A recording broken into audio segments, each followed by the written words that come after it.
You may have heard about Dr. Cornel West being refused tenure at Harvard University, even though he's already had tenure at Harvard University. Then I think he went away for a while and then came back. And he suggests that the reason that that's probably the case is because Harvard is concerned about its donations. It's probably concerned about the recent International Holocaust Remembrance Alliance's IHRA, their updated and very flawed definition of anti-Semitism, which seems to be being imposed on universities globally and also and other institutions, including social media platforms like Facebook.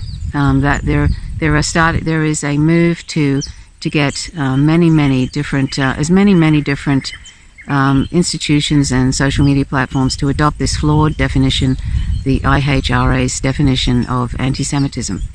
And so that then would, as the UK government is trying to do, the UK government is trying to basically pressure any UK universities to adopt this IHRA definition, and that would mean that if anybody criticizes I'm just going to call it what it is, the apartheid state of Israel, then they are considered anti-Semitic. So they've actually made it so that if you criticize the government of Israel and their tremendous suppression of the Palestinians, they're effectively basically conducting a genocide of Palestinians and have been for decades, since the Nakba, since 1948, then, and if you criticize that and draw attention to it, if you draw attention to the killing of protesters by snipers, unarmed protesters at the fence in the Great March of Return, that kind of thing, then you are considered anti-Semitic, which is ridiculous. But sadly, this is how things are going.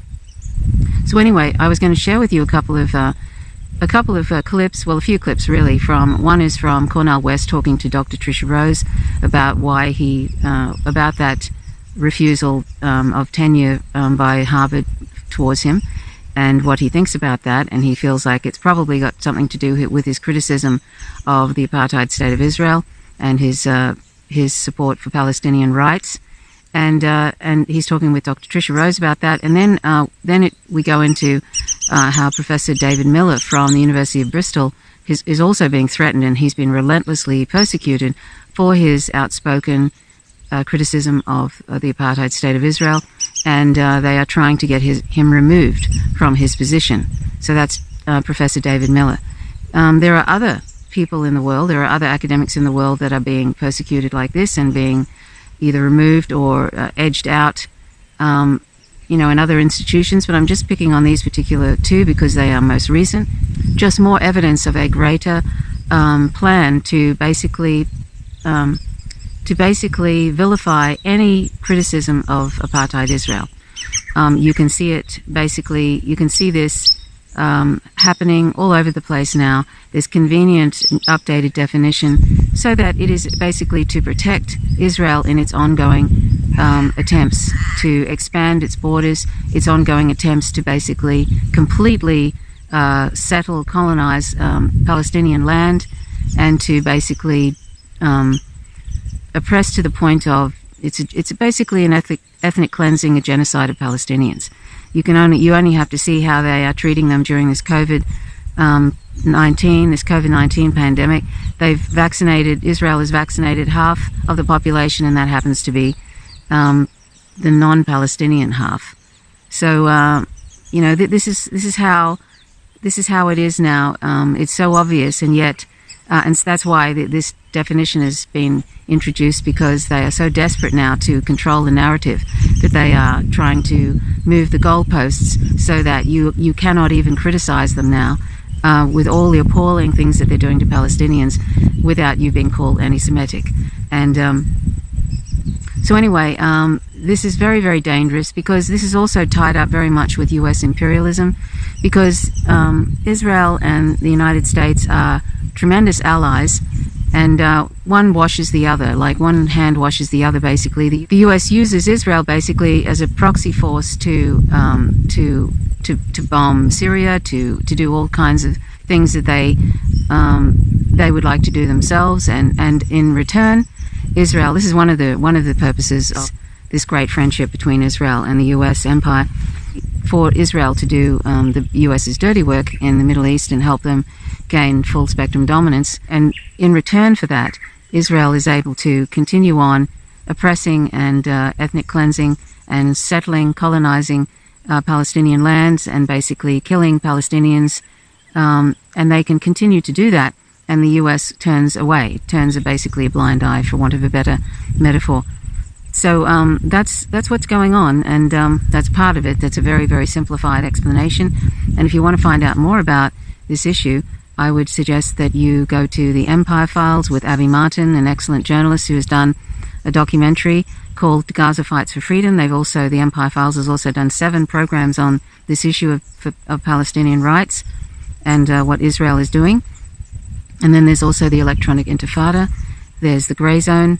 That's just to name a few. So, but I think one of the most excellent sources is the Empire Files with Avi Martin.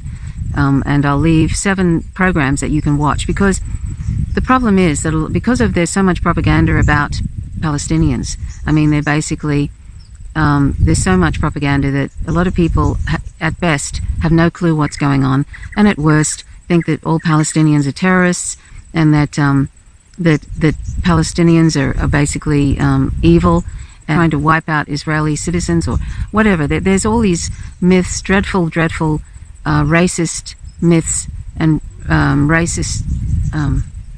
racist tropes about Palestinians, which is just dreadful, because Palestinians, you could arguably say, are the most oppressed group on the planet. I would think one of the most oppressed groups on the planet, if not the most oppressed group on the planet. And what is being done to Palestinians with the complicity of the US empire, the UK, the Australian governments, all basically turning away from what is going on, because the US empire is basically dictating foreign policy to Australia, to the UK, to other Western governments, and in return, governments here in Australia and also in the UK and Canada basically turn away from what Israel is doing. They pretend they don't know what's going on, and they do not criticize what was going on for Palestinians, what Israel is doing to Palestinians. Even in 2014, when Israel basically killed over 1,000 adults, bombed Gaza, killed 500 plus children. They had so many dead children, they had to put them in freezers in shop fronts. And this is like people that are completely unarmed in Gaza. It's like an outdoor prison because it's under siege, and they are basically being poisoned to death with their water is filthy. Palestinian water supplies are basically polluted by the IDF. They'll basically use those skunk water cannons to basically pollute their water. It's a really stinky, awful thing they use for crowd control. They also cut off electricity supply, so they only get 4 hours of electricity a day. They're not being given COVID vaccines, even though they're an occupational force, and occupational forces are supposed to, at the very least, do something like that. There's a whole bunch of things, and you can find that out with the Empire Files with Abby Martin. Anyway, I won't talk any longer, because there's about 20 minutes worth of these perspectives by various academics about David Miller, and also Cornel West talking about the denial by the Harvard University giving him tenure and what he thinks about that. And Cornel West is an amazing academic. I don't know much about Professor David Miller, but it sounds like he is as well. Anyway, this is something that I think at eventually channels like mine, like Empire Files, anybody who basically exposes any sort of crimes of Israel against Palestinians and talks about it is going to be deemed anti-Semitic, and then our channels or our videos are going to be removed immediately, or our channels are going to be removed. And there's even talk recently of somebody who is saying that Substack is a problem now, and that there's all sorts of things wrong with Substack, and that needs to be gotten rid of. So basically, they're trying to get rid of any sort of alternative left media that is basically exposing US empire, exposing apartheid Israel, and I can see that being like algae on a pond, where it just starts off slowly and then eventually covers the pond. Because we don't have any fourth estate to speak of. They're just corporate lackeys that are doing the US national security state bidding. And as I say, the US and Israel have a very, very close connection, and they have a symbiotic relationship, and so whatever Israel is doing is a-okay with the US, and Israel helps the US in its imperialist aims. Anyway, so thanks for watching. Please stay tuned for these clips. They're very interesting. Till next time, bye for now.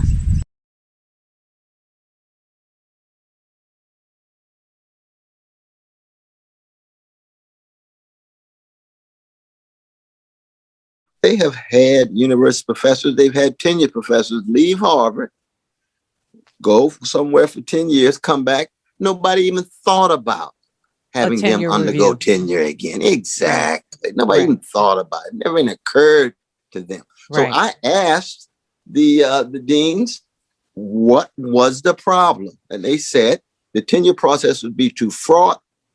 It would be too risky. And I said, well, what's fraught and risky about it? Controversial. What's controversial about it? It's either age, but that couldn't be the case. Yeah, the professors run on the elder side. Yeah, and I am growing old, and I'm running out of gas, but I've still got a whole lot of energy. No, you're not running out of gas. Lord. And it couldn't be academic criteria. Mm-hmm. And so it must be political. And I said, well, it's not my support of Brother Bernie Sanders. That's not it. Mm-hmm. What could it possibly be? Then I look back at the recent past, because, Harvard has had 5 Black professors leave in the last couple of years. Mm-hmm. And 2 brilliant scholars have been denied tenure. One's a Black Dominican sister. Mm-hmm. Sharp. Mm-hmm. Critique of U.S. empire. Mm-hmm. U.S. invasion of Dominican Republic. Right, Pena. Mm-hmm. That's right, our dear Sister Pena.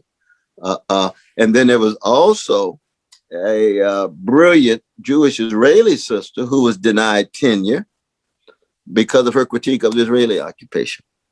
Mm-hmm. And most people who look at that case know that that was a political decision. It was wrong. Mm-hmm. So I said to myself, I wonder whether it's outspokenness for my precious Palestinian brothers and sisters under Israeli occupation. And I've said over and over again, if there was a Palestinian occupation of precious Jews, I'm with the oppressed group. In that case, my precious Jewish brothers and sisters. If there's Israeli occupation of Palestinians, I'm with my precious Palestinians, because it's a moral and spiritual issue. But the problem is that it is a taboo issue among certain circles in high places. It's hard to have a robust, respectful conversation about Israel, the Israeli occupation, because you're immediately viewed as anti-Jewish hater, or or you got anti-Jewish prejudices, or you're anti-Semitic, or what have you. And I said, that's ridiculous. Yes, we've got to fight any hatred against our Jewish brothers and sisters. Yes, we got to fight any attempt to degrade Jewish brothers and sisters, but Palestinians have exactly the same value as Jews. And people say, well, now you're not just making it political, but somehow you're trying to charge these Jewish elites with you not getting tenure. I said, well, it's true in this particular instance that you do have Jewish administrators. But that doesn't mean that they somehow, every Jew doesn't agree with them. Right. I got a whole wave of Jewish comrades and Jewish brothers and sisters who are very critical of Israeli occupation, but not in high places. Not in high places. Now, again, this was my hypothesis, because given the possibilities of why they would not even be interested in initiating a tenure process, what else could it be? And I asked to meet with the president. Never received a reply. You see? And so at that point, it's just a matter of not just being disrespected, but most importantly, you want to send a sign to the younger generation of Black scholars that you shouldn't be surprised by disrespect, but you don't put up with it, and you fight it. And you fight it in a variety of different ways. Either you stay or you decide to go, but you don't go into the night silently.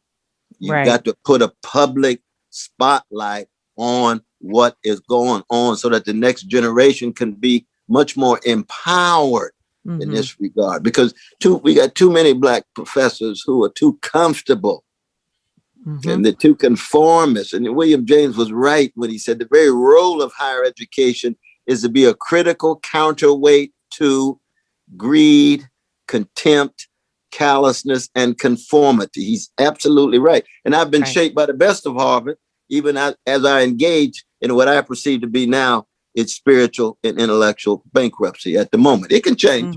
That's what it is right now. Right. For me, it's less about what the suspicions might be and more about the fact that clearly there's a kind of intimidation. They want you to be there. They're happy to have you around. They want you to give convocations. They want you to teach lots of students, but they want to be able to keep a certain kind of distance and and basically reserve the right to decide that you should go at any time. And that, I think, that's a message. I read that as a real message.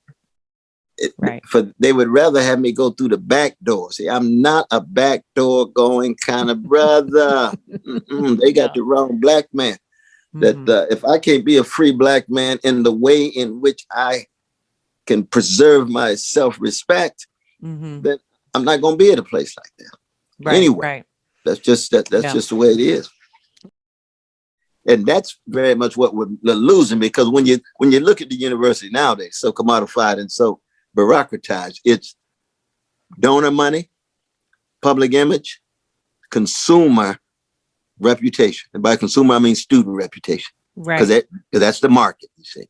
And you say, well, you see, I resist that kind of commodification and that kind of bureaucratization of my vocation. My vocation flies right in the face of it. But the crucial thing is, one, we've got to put an end or some way of rendering accountability anybody who devalues, disrespects, and dismisses Black scholars or Black intellectuals. See, that's the crucial thing. And the second thing is, we've got to have robust, respectful dialogue on taboo issues, no matter what they are. Exactly. Case, I'm pretty sure it has to do with Israeli occupation. We got to do it a variety of different issues. You have to be able to engage these issues in such a way that you don't demonize one side or the other. You know, it's a very unfortunate situation. I think people also feel, you know, you have given so much to all your students. I mean, for people who don't know, Cornel is an unbelievable teacher. Just, enthralling, capacious, curious, patient. Sometimes, you see yourself as a first year and you're like, what did I ask? I'm sure there's many a person who, but you're always such a, you push people in the right way. You're just magnificent. And, that's what we're here to do. And, to see you be treated this way, right. It's bad enough for anybody. Right. But I do think for many of us, it feels like, wow, okay, if they can do that to Cornel, the rest of us out here, we don't stand a chance, right? We're going to get mowed down. We need each other. Down like some tall grass. We need each other. And the handbook says these are the procedures and rules, right? But everybody knows that on the ground, a whole host of things are taking place. Same is true in terms of we believe in a robust conversation. No, not all the time. No, you don't. You got a consensus. You got an orthodoxy. You have a certain kind of a dogmatism that you think is flexible and fluid on certain issues. And it's also, I think, possibly tied to the donors. The donors. And see, when you talk about Israeli occupation, you're not just talking about Jewish donors at all. We're not talking first and foremost about Jewish money. You're talking about the money elites who are Jewish, non-Jewish, Black, white, red, whatever, who do have a certain kind of tilt on that issue. Right. And it's an issue that cuts across a whole host of different groups in that regard. And so in that regard, if we don't fight whatever the taboo issue is, then I think we're in trouble, and we know we're in trouble. These neoliberal institutions are just so tied to to image and cash flow and consumer reputation, that it loses the real calling of what a university is about. That's the sad. For me, this is about the emblematic nature of a bigger problem.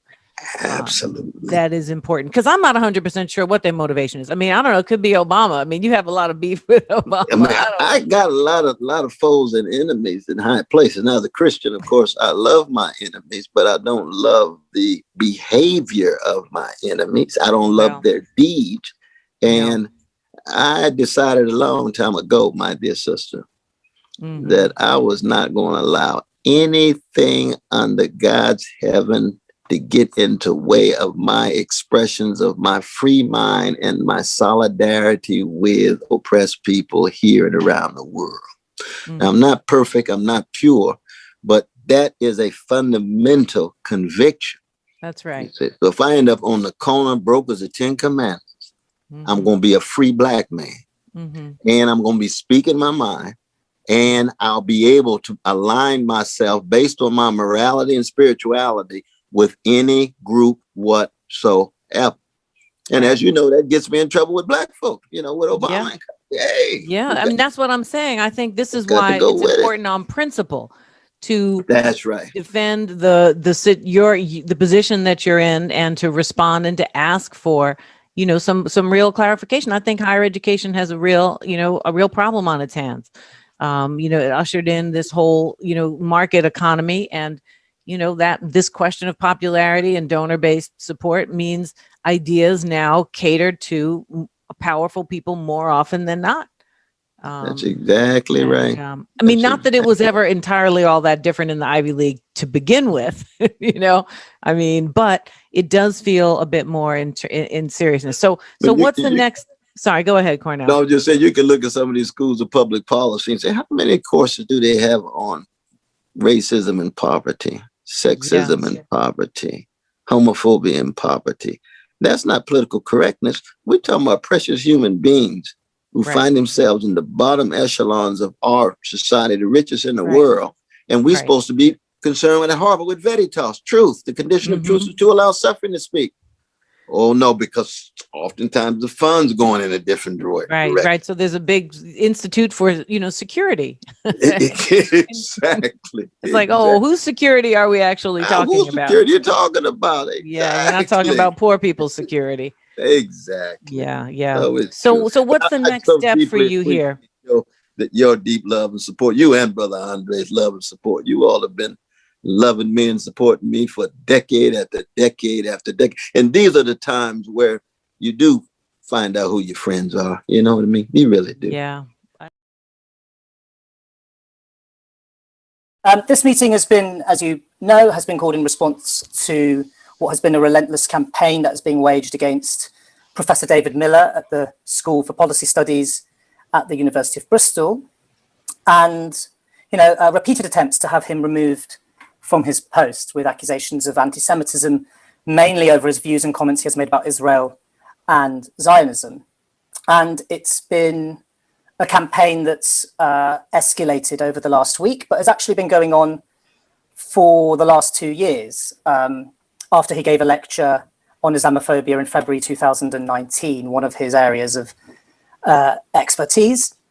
And many have expressed concern about what is essentially an attack on academic freedom, and are deeply worried about a wider trend taking on on campus, where critics of Zionism or supporters of the Palestinian struggle, or those opposed to Israel's crimes, are labelled racist or attacked for their views.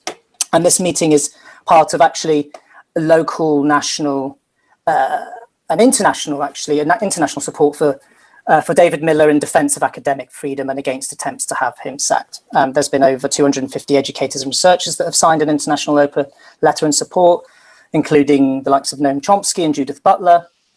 There's also at least 70 academics at my own institution in Bristol who've signed a letter in David's defence and in defence of academic freedom. And there are a number of other letters that are in the pipeline and that have gone directly to the VC. And of course, there has been lots and lots of personal messages of support to David himself, and I know that David has been touched by the level of support he has received.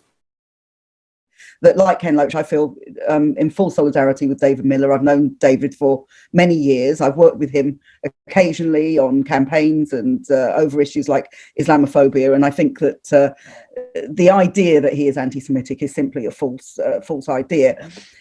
In addition to that, I want to say that it seems to me one of the first questions and the title of the meeting, and one of the first things we need to discuss tonight, is actually this question of academic freedom, because this is becoming more and more of a live issue in politics in Britain today. And as with many, many questions, it's about particular things, but it's also about much bigger things and much more general things. And I was struck a week or so ago, I took part in a solidarity event for university in Istanbul in Turkey called the Boğaziçi University, where the rector of the university has just been imposed by the right-wing ruling party on the university and is trying to enforce an abandonment of the kind of freedom of speech that the students have and staff have been trying to maintain. And there have been huge protests, and there have been 200 students arrested and all this kind of thing. Now, people look at these kind of things, and they look at a whole number of other countries where this kind of thing goes on, and they think, well, this couldn't happen in Britain. Here we have democracy, and here we have freedom of speech, and here we have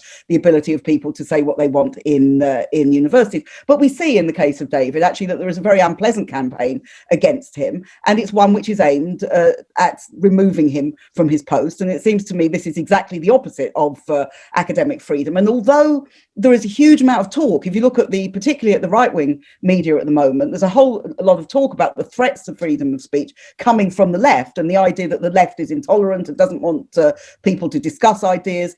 Actually, the opposite should be true, and I hope the opposite is true, because if you look at actually where the major threats to freedom of speech in universities and in many other institutions have come from, I would put forward two areas, both of which are inextricably connected with government and with establishment politicians. One is the whole prevent agenda, and what that has meant in universities, and what it has meant in terms of people feeling, particularly Muslim community, feeling they're not able to discuss a whole number of issues, but perhaps Palestine is one of the most important. The second is the IHRA definition, and this definition, again, there are many moves to try and impose this on universities and other institutions. To me, this is a mistake. I think it's a flawed definition of anti-Semitism, and I think while we have to be absolutely clear that we oppose anti-Semitism, we also have to be clear, as Justin has said, about the connections with the Holocaust, which are so live in the consciousness of so many Jewish people and non-Jewish people as well, but particularly, obviously, in the consciousness of Jewish people. We have to be aware of that, but we also have to have an honest account of what we think anti-Semitism is and what we think it isn't. And the idea that we now have the prevent and the IHRA, which the conclusion, if you're found to have transgressed these in any way, is firstly that you can be a dangerous extremist for wanting to campaign over issues like Palestine, and secondly that you can be accused of anti-Semitism for criticizing what Israel has done, or the existence of Israel, or any of those sorts of things. It seems to me this is something which has led not to the freedom to speak out, but actually a restriction on people's freedom to speak out. And there are many reasons why this has happened, but I think we have to be honest about the situation in Britain. We've had a very, very big Palestine solidarity movement in the widest sense, going back now, 2 decades. People often forget that the huge anti-war demonstration against the Iraq War in 2003 also was a demonstration for freedom for Palestine. That was its second slogan. In 2009, when we had the bombing of Gaza, we had a huge movement which grew up as a result of the revulsion that people felt at what was going on with the bombing of Gaza. And the strength of that movement continued. We had protests again in 2014, and we've got a large number of people in this country who are committed to these ideas. And it seems to me when we're talking about criticizing Israel, there are many criticisms that people make. Some people feel that some of the criticisms aren't appropriate. Some people feel that there shouldn't be criticisms of Israel because of the history and because of the particular situation. I think actually we have to be prepared to make criticisms of Israel and of its policies, and I think we have to be completely open about this. I think we have to do it in a calm and measured way, and I think we have to do it in a way which allows us to present evidence and which allows us to be able to show what is happening and what is going on. But I think it's absolutely important that we are able to do so, and I think we have to repeat that anti-Semitism is an absolutely vile form of racism. It is not the same as criticism of Israel, and actually it's not the same as criticism of Zionism. I think we have to be able to separate these things out if we're going to go any further. And it seems to me that therefore we have to begin to look at how we can challenge this kind of thing. And I think standing up in support of David is a very, very important starting point for you in Bristol and for all of us in saying that we do think that David has the right to say these things. Again, some people will agree with everything he says, some people won't. To me, that isn't the main issue. The main issue is, does he have the right to say them? And does he have the right to speak out in the way that he wants to do? And I think this is a very, very important principle that we have to stand by. So I think this question of speaking out is very important. I think we have to campaign against the consequences of both the Prevent legislation and the adoption of the IHRA definition, which I think was a mistake by the Labour Party. And I think it's caused all sorts of problems inside the Labour Party. And we also have to say, particularly with Prevent, that this is one side of the Islamophobia, which is so rife in British society, not just in British society, but which is so rife in society today. So for me, speaking out on these questions is very important. Showing solidarity with those under attack, as David is at the moment, and Ken Loach has been in recent weeks, as people will be aware, and many other people have been under attack in this kind of way. I think it is unacceptable for people to be witch hunted in this way, for saying what they think is true and for debating and arguing politics, which should be acceptable and should be able to be debated. But I'm hoping that we can say that an injury to one is an injury to all. And it doesn't mean that you have to subscribe to all these views. It doesn't mean you have to agree to all of them. But we do have to say, let's have a line in the sand here, that if we are going to stop this increasing witch hunting about people speaking up, particularly on the question of Palestine, as we've talked about tonight, then I think it is absolutely vital that we show that solidarity and that we're prepared to stand up and be counted. Thank you. Pity the nation whose leaders are liars and whose sages are silenced. To me, this is an issue which is really becoming a crucial one within our society, the silencing of voices of dissent. I'd like to start by saying something brief about academic freedom, obviously, which many of the other speakers have already addressed. But I need to say something because I think it's so important and central to this case, as Ken Loach said in his message. In my view, the two main functions of the university are firstly to teach young people how to think critically, and secondly, to seek knowledge and truth through the appliance of reason and evidence. Free speech and academic freedom to research are absolutely central to this. And as Tarek has shown us, they have been under attack for some while. Indeed, when I was the Dean of Faculty at Bristol University, we had a finance director who used to say at every meeting, academic freedom is the greatest threat to our university system. And that's a managerial view, and it's very important.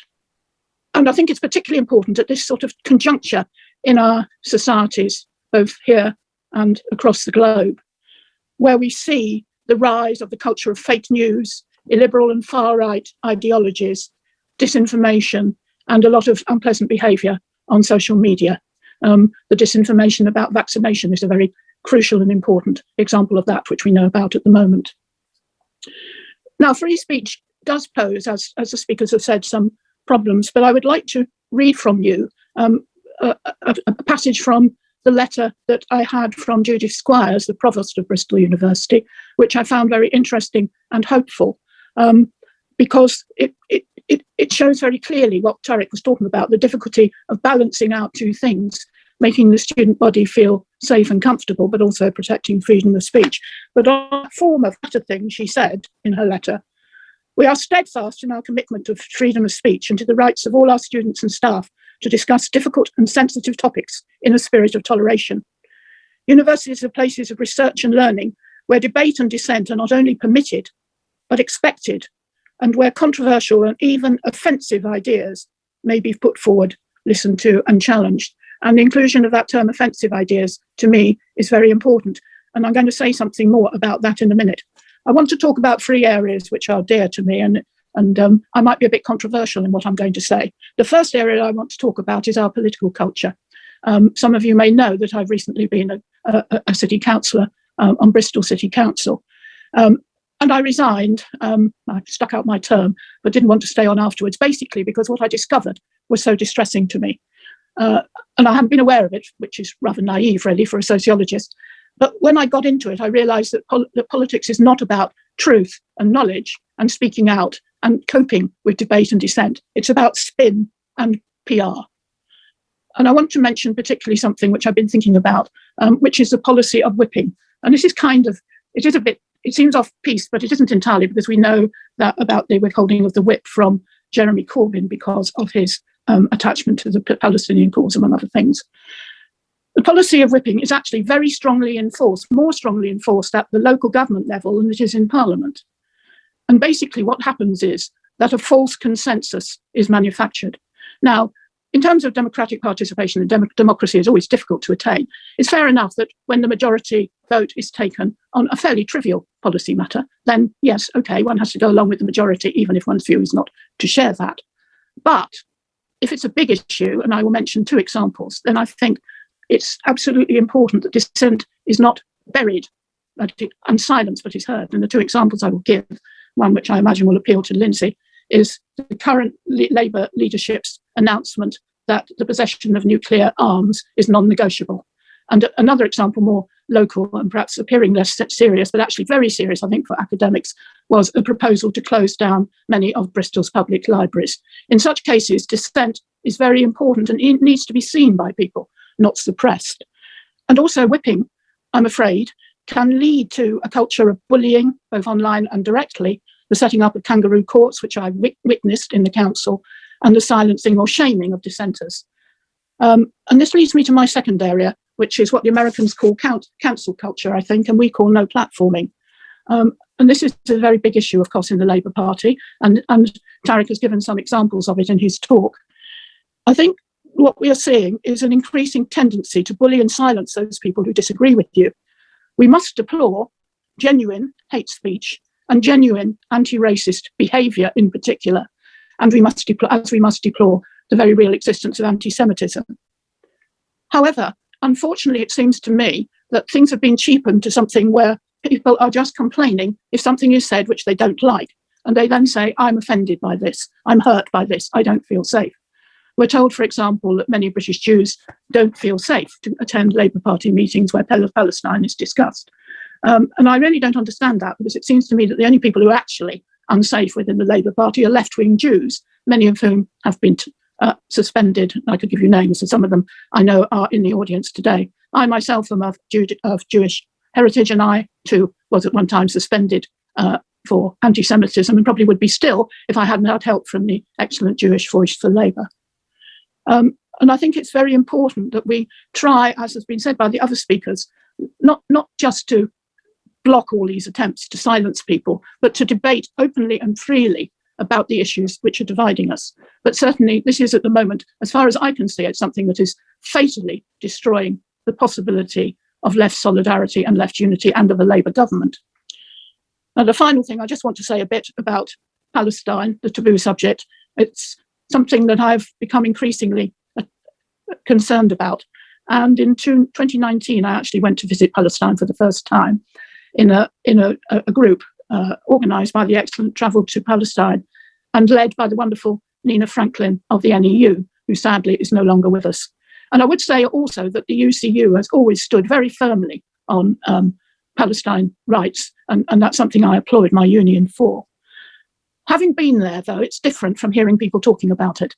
And I have no doubt now to say quite firmly that this is an apartheid state. It's typified at the moment in particular, things have heated up. The illegal seizure of property, demolition of Palestinian buildings, checkpoints all over the place and army patrols. You're never far away from a gun in Palestine. And particularly, I think the most shocking thing to me is the killing, abuse and torture of children. Now, I don't talk about Zionism because I find it quite a difficult project. I talk always about the Israeli state and the Israeli army, because these are the people who are perpetrating what I consider to be crimes, and what increasingly the United Nations is also stating to be war crimes, and particularly some of the recent issues with regard to demolition, making many Palestinians, including many children, homeless.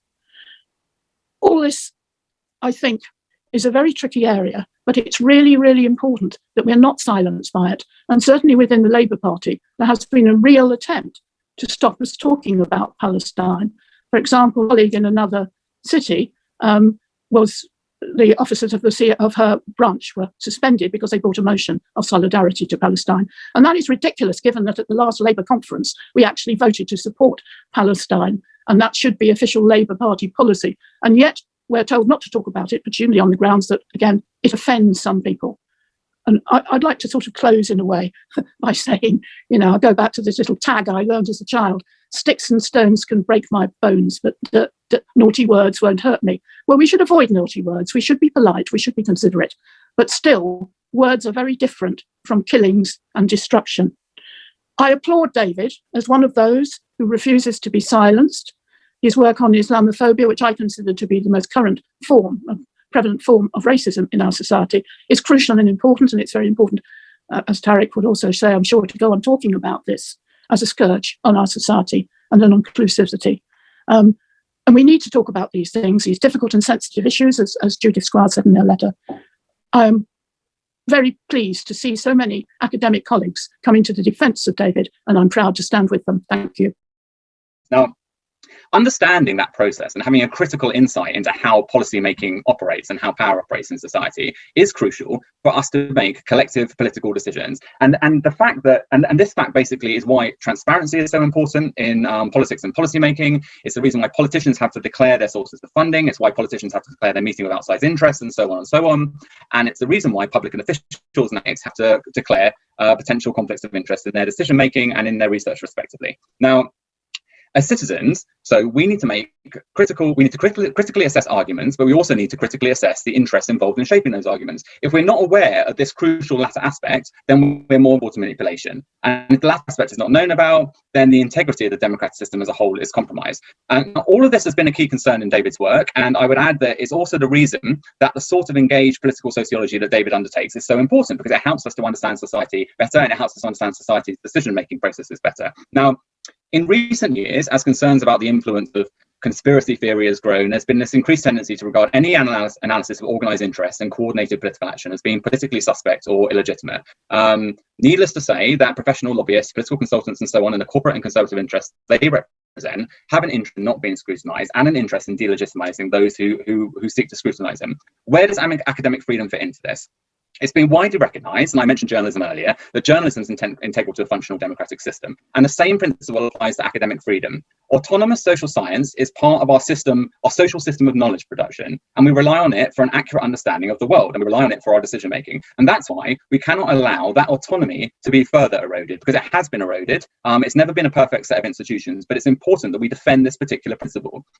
The greatest threat to academic freedom, it should be emphasised, comes from the British state and from the heart of the British state. Now, alongside the state, though, there are conservative social movements and organisations that sometimes act independently and often in concert with the state and in concert with the media system as well. If there's a serious cost or risk involved in researching and critically discussing these kinds of interests in society, these movements and these organisations, then there will be serious gaps in our collective understanding of how society functions. So scientific, academic knowledge becomes weakened, and so does our collective democratic capacities to understand the world in which we're operating and to understand our capacity to act as citizens. And this is doubly the case when it comes to these kinds of interests, because if those interests that are best able to intimidate or demand particular kinds of outcomes, to put pressure on universities, to put pressure on researchers, those are also likely to be the same interests which are able to shape the policy-making process and able to shape the different outcomes in society. So that's why I think academic freedom is such a core principle which we need to stand by. It's not just about researchers being able to find out about the world. It's not just about David's research being defended on principle and David being defended on principle. It actually relates to much broader democratic principles, and we can't allow single cases for this to be eroded. Now, that doesn't mean we can't have conversations and disagreements about particular piece of work, particular comments that are made, and all the rest of it. The simple principle is this: should external organisations be in a position to be able to demand that an academic is removed from their post for a comment which they disapprove of? The answer to that has to be no, and we have to be able to stand by this fundamental principle. Thanks.